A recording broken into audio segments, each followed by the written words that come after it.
telah memberikan kemuliaan kepada kita dan menyempurnakan kemuliaan tersebut di akhirat pula. Wa innama tuwaffawna ujurakum yawmal qiyamah, dan hanyalah balasan kalian akan disempurnakan pada hari kiamat. Sudah ditegaskan oleh Allah Subhanahu wa taala, hanyalah akan disempurnakan balasan kalian, pahala kalian kelak pada hari kiamat. Jadi jangan menuntut kesempurnaan balasan di dunia. Siapa saja yang meminta balasan di dunia sampai melupakan akhiratnya, maka Allah tegaskan, wa ma lahum fil akhirati min khalaq. Ada di antara manusia yang beramal, bekerja, berbuat kebaikan sehari-harinya, untuk hidupnya, tapi yang menjadi motivasinya hanya dunia saja. Wa minan nasi man yaqulu rabbana atina fid dunya wa ma lahu fil akhirati min khalaq. Hanya dunia saja, pagi minta dunia, siang minta dunia, sore untuk dunia, malam untuk dunia. Berbuat kebaikan juga, tapi motivasinya dunia. Maka Allah tegaskan, tidak ada bagi mereka bagian sama sekali di akhirat. Wa minhum man yaqulu rabbana atina fid dunya hasanah wa fil akhirati hasanah wa qina adzaban nar. Ulaika lahum nasibun mimma kasabu wallahu sari'ul hisab. Di antara manusia ada yang mereka berbuat kebaikan. Berbuat kebaikan motivasinya adalah kebaikan dunia dan akhirat. Tujuannya dunia akhirat, kebaikan dunia dan akhirat. Maka Allah tegaskan, la lahum nasibun mimma kasabu. Orang-orang itulah yang mereka akan mendapatkan apa yang mereka usahakan. Usaha tidak pernah mengkhianati hasil. Maka yang Allah Subhanahu wa taala, kemuliaan yang Allah berikan kepada kita pada hari ini adalah suatu nikmat supaya kita meyakini ada kemuliaan yang sempurna yang Allah sediakan untuk kita di akhirat. Jangan sampai terlena dengan kenikmatan, kemuliaan, kehormatan yang Allah berikan kepada kita hari ini. Tapi hendaknya kita gunakan nikmat tersebut untuk makin mengejar ketertinggalan kita sebagai hamba Allah dan umatnya Rasulullah Sallallahu Alaihi Wasallam. Termasuk kita berkumpul di sini, di antara tujuannya adalah untuk kembali ketertinggalan.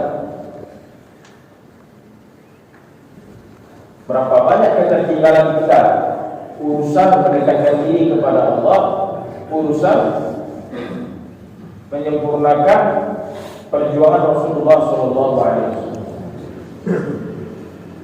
Seringkali kita mendengarkan teorinya, bagaimana dalam agama ini kita melihat kepada orang yang lebih maju daripada kita, kita melihat orang yang lebih rendah daripada kita. Tapi itu tidak terpraktekkan. Kita sudah merasa puas dengan apa yang telah kita capai. Wah, saya sudah sholat berjamaah, masya Allah, alhamdulillah, bersyukur kita kepada Allah. Tapi tidak sampai kita hendaknya merasa puas dengan pencapaian kita tadi. Sudah sholat berjamaah, alhamdulillah, apalagi kerja saya, perbaiki sholat saya, perbaiki zahir batinnya sholat saya. Oh, saya sudah perbaiki zahir batinnya sholat saya, alhamdulillah. Apa kerja saya lagi? Ajak orang sama-sama ambil bagian dalam sholat berjamaah, mikirkan saudara-saudara, mikirkan teman-teman, mendirikan sholat di PR-nya ini. Urusan sholat ini bukan hanya mengerjakan sholat, tapi mendirikan sholat. Yang namanya mendirikan itu butuh banyak tenaga, Pak. Dan butuh waktu yang lama, butuh usaha yang keras, butuh perjuangan yang istiqomah. Baru yang namanya mendirikan itu tertunaikan. Mendirikan bangunan. Ada nggak orang mendirikan bangunan itu sambil-sambil?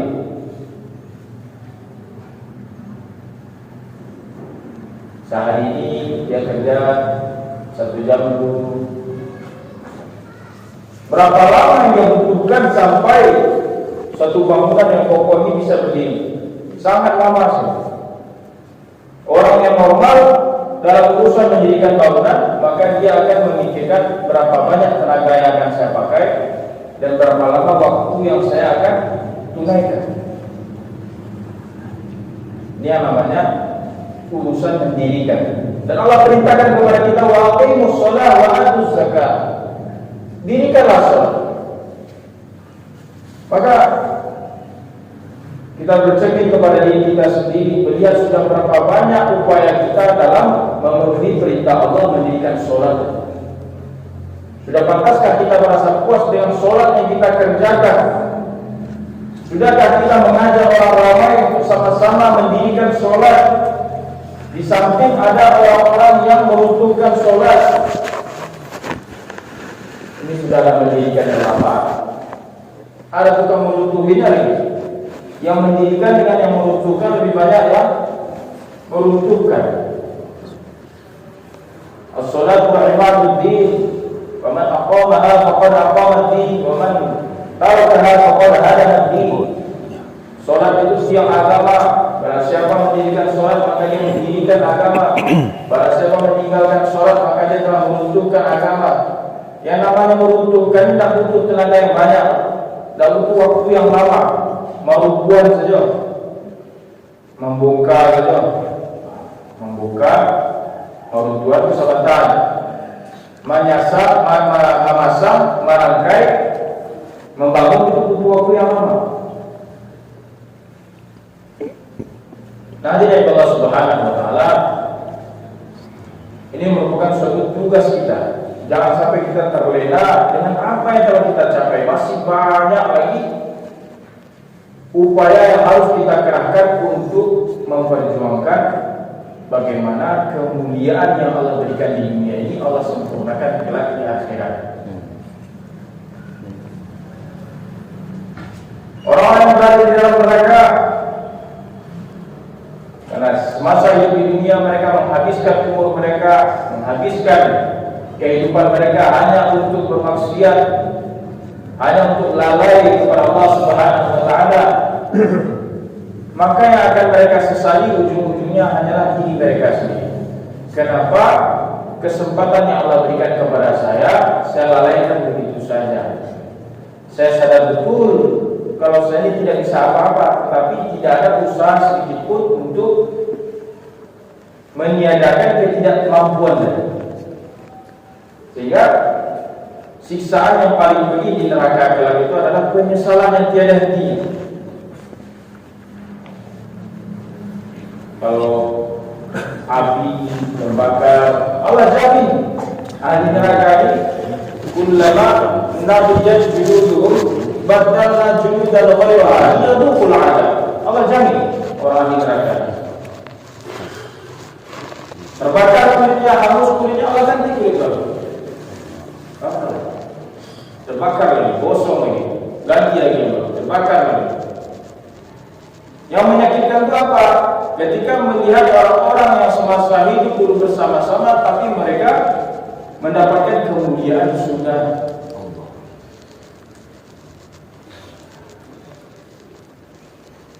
Sama-sama sepermainan, sama-sama kerja, sama-sama penghidupan, tetapi satunya masuk neraka, dibakar bolak-balik di neraka, dan satunya masuk ke dalam surga. Nah, ini menjadi penyesalan. Sakitnya penyesalan ini tiada hentinya. Keputusasaan. Ada nama neraka keputusasaan. Memang Allah matikan harapan di sana. Tidak ada harapan di sana. Jadi keputusasaannya adalah merupakan suatu siksaan yang pedih. Namun kita masih ada di dunia sementara ini, maka kita perjuangkan dengan sungguh-sungguh. Kita tidak tahu berapa lama lagi masa kita diberi oleh Allah Subhanahu wa taala.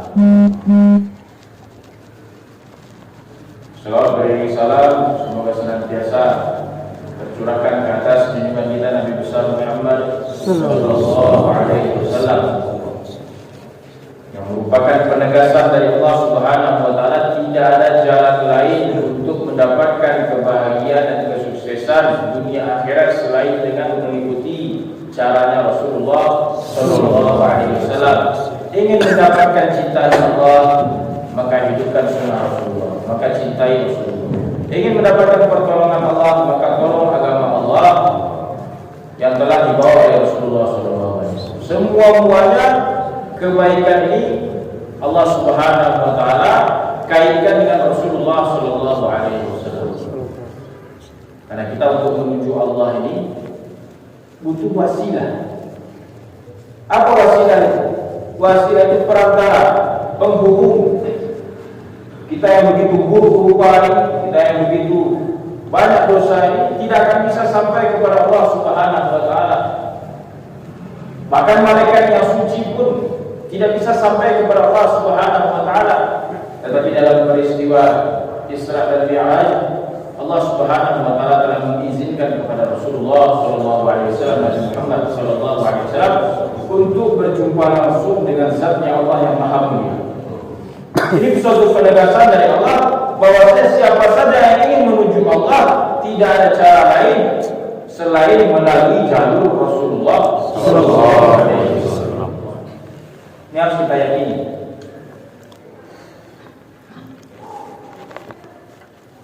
Nanti yang Allah Subhanahu wa taala, ulama mengatakan agama ini ibarat anak yatim. Ibarat anak yatim. Tapi bukan sembarang anak yatim.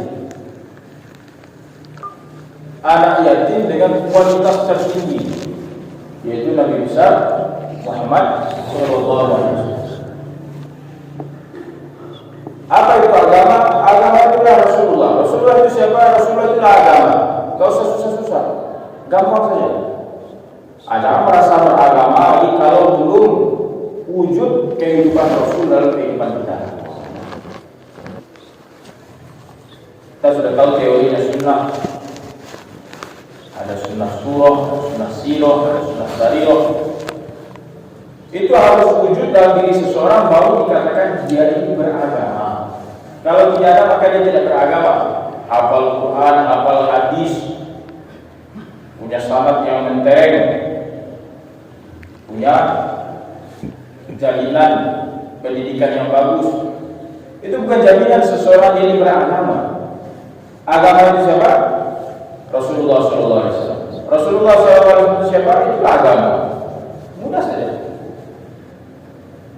Nah, ulama mengatakan agama ini adalah anak yatim, tapi anak yatim dengan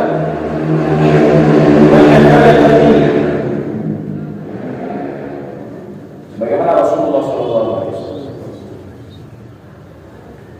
Dulu ketika Rasulullah sallallahu alaihi wasallam lahir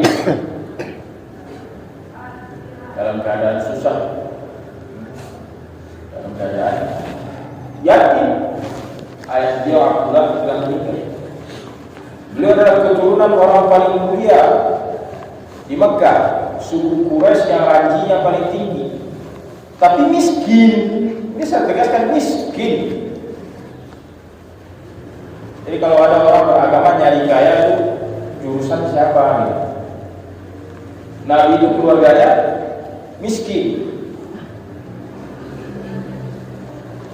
Beliau yatim, ayah beliau meninggal dunia sebelum beliau lahir. Nah, kebiasaan orang-orang Arab adalah apabila lahir anaknya maka yang menyusui adalah orang lain, ibu yang lain, ibu susu yang lain, nanti diupahkan. Wallahu a'lam apa hikmah yang terkandung di sana, banyak ulama yang telah mempelajari. Wallahu a'lam. Yang penting pada saat itu ada istiadatnya adalah seseorang anak bayi yang lahir maka disusukan kepada ibu susu yang lain. Namanya anak yatim, miskin lagi. Tentu saja ibu susu ini menawarkan jasanya dengan harapan upah, nggak mungkin perai. Kalau orang itu, apapun perbuatannya, perhitungannya untung rugi. Apa untungnya buat saya? Apa ruginya buat saya? Kalau untungnya ada, saya kerjakan. Kalau ada untungnya, kalau ada untungnya, saya tinggalkan. Itu normal, wajar. Sekian banyak ibu susu yang datang ke kota Makkah untuk mengambil anak-anak untuk disusui. Tidak ada satupun yang siap untuk menyusui bayi Nabi Muhammad SAW. Semuanya. Mereka bukan orang buruk, mereka orang baik. Ibu-ibu susu itu bukan orang-orang buruk, orang-orang baik. Tetapi mereka tidak mengambil resiko. Sehingga ada seorang wanita yang datang ke kota Mekah terlambat. Berangkatnya setelahnya malam sama ibu-ibu yang lain untuk mengambil anak-anak persusuan di kota Mekah, tapi datangnya terlambat karena undangannya lemah. Lambat. Sampai ke kota Mekah, anak-anak orang kaya sudah diambil semua untuk disusui.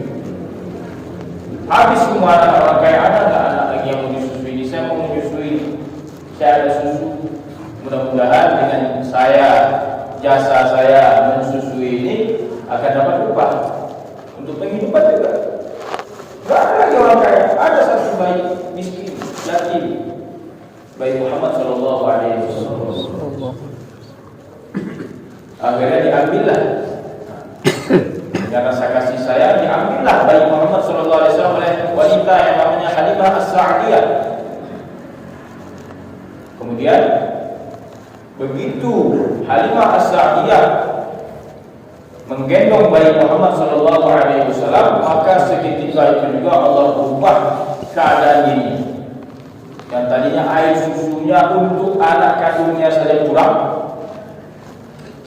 setelah dia menggendong bayinya, bayi Nabi Muhammad SAW, langsung seketika itu juga Allah berikan fisik yang terbaik kepada Halimah As-Sa'diyah. Fisiknya kuat, sehat, air susunya melimpah.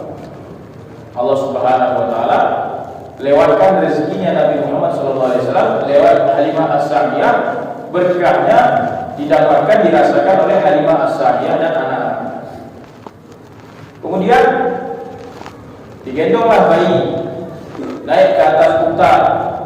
Ketika bayi Muhammad SAW berada di atas unta, maka seketika itu juga Allah berubah keadaan unta tadi yang tadinya lemah dan kuat berjalan dan kuat berlari, akhirnya menjadi unta yang paling kuat, sehingga yang dia ini terlambat berangkat pulangnya menjadi yang terdepan, mengalahkan rombongan-rombongan yang sudah berangkat lebih dahulu. Kemudian ketika bayi Muhammad SAW sampai di rumahnya Halimah As-Sa'diyah, masuk ke dalam rumah, Allah turunkan keberkahan-keberkahan dan rezeki-rezeki yang melimpah di dalam rumahnya Halimah As-Sa'diyah. Ini cerita masyhur, gak bisa dilakukan lagi riwayatnya. Maka ahli ulama mengambil kesimpulan, begitulah agama. Hari ini ditawarkan kepada siapapun, orang gak mau. Orang bukan jahat, bukan bukan, tapi mereka berpikir untungnya buat saya apa agama ini, sholat ini, apa untungnya buat saya, dakwah itu apa untungnya buat saya, ngajak-ngajak orang ke masjid itu untungnya buat saya apa, keluar-keluar 3 hari meninggalkan istri, meninggalkan anak, meninggalkan pekerjaan, untungnya buat saya apa, 40 hari lagi pergi, 4 bulan lagi pergi, ngapain? Wajar, mereka tidak jahat, mereka tidak buruk, tapi mereka belum dibukakan hati oleh Allah Subhanahu, sehingga pandangannya malah pandangan normal saja. Melihat segala sesuatu itu diukur untung ruginya. Maka kita selalu berdoa kepada Allah Subhanahu wa taala, Allahumma arinal haqqa haqqan warzuqna ittiba'ah wa arinal batila batilan warzuqna ijtinabah. Orang beriman itu melihat sesuatu itu bukan untung ruginya. Kalau untung rugi, ya sama aja sama orang kafir gitu kan. Orang beriman itu melihat sesuatu itu hak batilnya.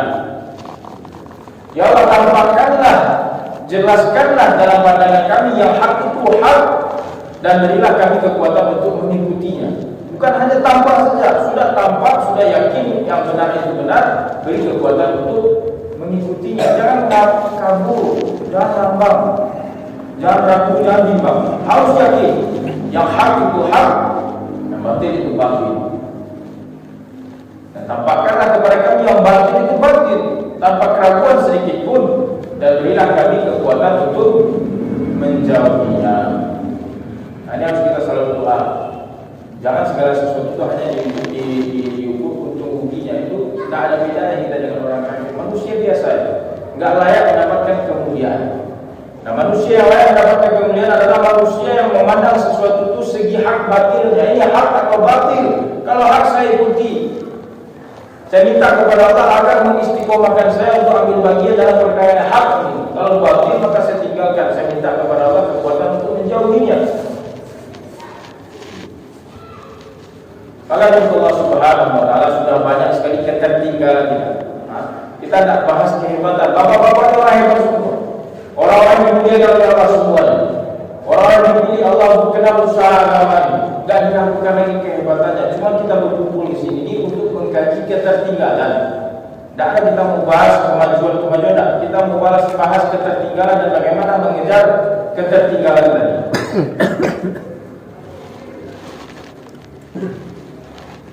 Sudah berapa banyak waktu yang kita habiskan dalam kehidupan dunia ini, dan sudah berapa jauh kenalnya kita kepada Allah Subhanahu wa taala.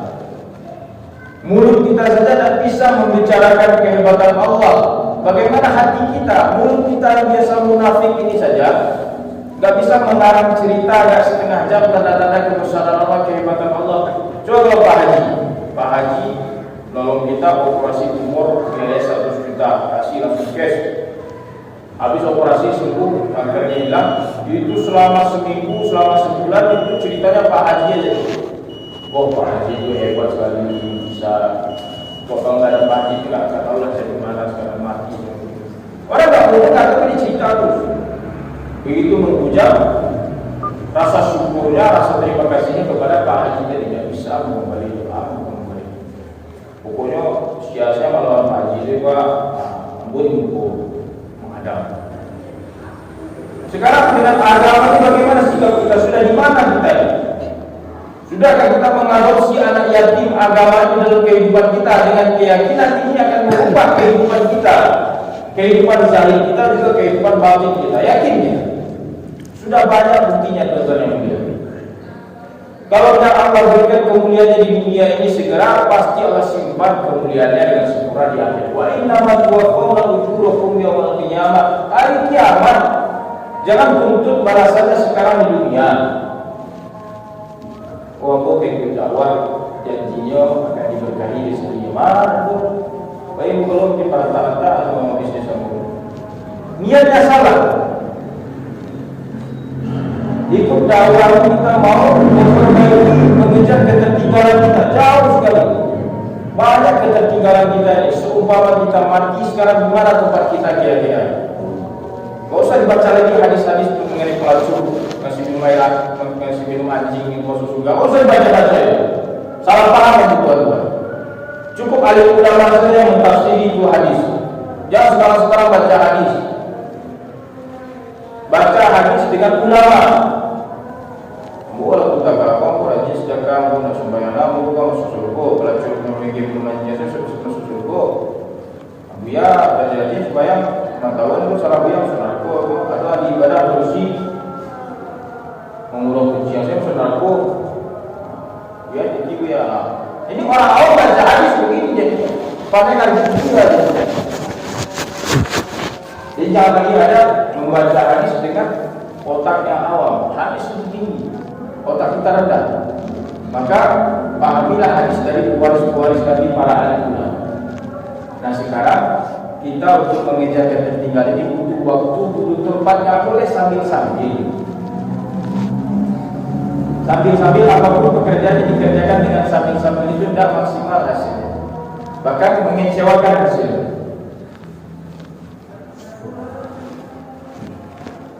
Nah ini tujuan kita berkumpul di sini, bagaimana kita sama-sama memikirkan Tidak mungkin kita memikirkan ini, membicarakan ini di toko-toko kita, di kantor-kantor kita, di pasar-pasar kita, di ladang-ladang kita. Inilah kita berkumpul di sini untuk ini, memikirkan diri kita sendiri, juga memikirkan saudara-saudara kita yang lain. Bagaimana kita semua mendapatkan kemuliaan yang sempurna kelak di akhirat di sisi Allah Subhanahu wa taala, dan juga di dunia ini sebelum di akhirat. Bersedia semua teman-teman. Waktu untuk tempat orang belajar suruh aja nggak bisa sambil-sambil. Ini ada suruh di KTP ya. Baik beraja ke anu suruh ya. Beraja zikir aja, baru zikir satu zikir aja. Bukan yang lain-lain, nggak belajar buku-buku agama, enggak. Mereka belajar zikir. Bagaimana bisa zikir yang baik, bagaimana zikir yang bagus, harus ada pelajaran apa. Begitu juga dengan anak-anak alim, anak-anak pesantren untuk tahu hukum sholat itu apa hukumnya sholat, fardu ain kah, fardu kifayah kah, sunnah muakkad kah, banyak. Sholatnya sama-sama sholat, tapi hukumnya beda-beda. Untuk tahu hukum itu saya bertahun-tahun. Nah sekarang kita mau belajar bagaimana kita ini kembali kepada Allah Subhanahu wa taala dalam keadaan yang terbaik, dalam keadaan fitrah kita, melalui jalan Rasulullah SAW. Perlu belajar, butuh waktu dan butuh tempat. Berapa lama waktunya? Semakin lama semakin bagus. Di mana tempatnya? Fi sabilillah, di jalan Allah Subhanahu wa taala, meninggalkan lapangan perkara, keluar di jalan Allah Subhanahu wa taala, dari masjid ke masjid, pindah dari satu masjid ke masjid lain, satu kampung ke kampung yang lain, semata-mata karena Allah Subhanahu wa taala. Bersedia semua teman-teman. Semakin banyak pengorbanan, semakin banyak paham. Ini majelis ini bukan untuk menambah kepahaman, dan kepahaman itu didapatkan dengan pengorbanan. Semoga Allah Subhanahu wa taala mudahkan kita untuk pengorbanan, ambil bagian dalam pengorbanan. Bagaimana kita ketika melihat sesuatu yang nampak dari kita di sini ada tanda kebesaran Allah Subhanahu wa taala. Bagaimana kita melihat yang buruk pun ada orang-orang kafir yang terbayang oleh kita bukan kebencian kepada mereka, tapi bagaimana maksudnya orang sudah mulia dibentuk oleh Allah jadi manusia. Saya nanti kalau mati dalam keadaan kafir ini jadi bahagia di neraka. Ini didapatkan dengan latihan, nggak bisa kok habis ngomong begini, habis bayar begini buat jadi ahli hak semua, nggak bisa, harus ada latihan.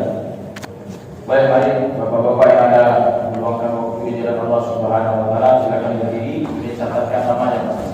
Yang 4 bulan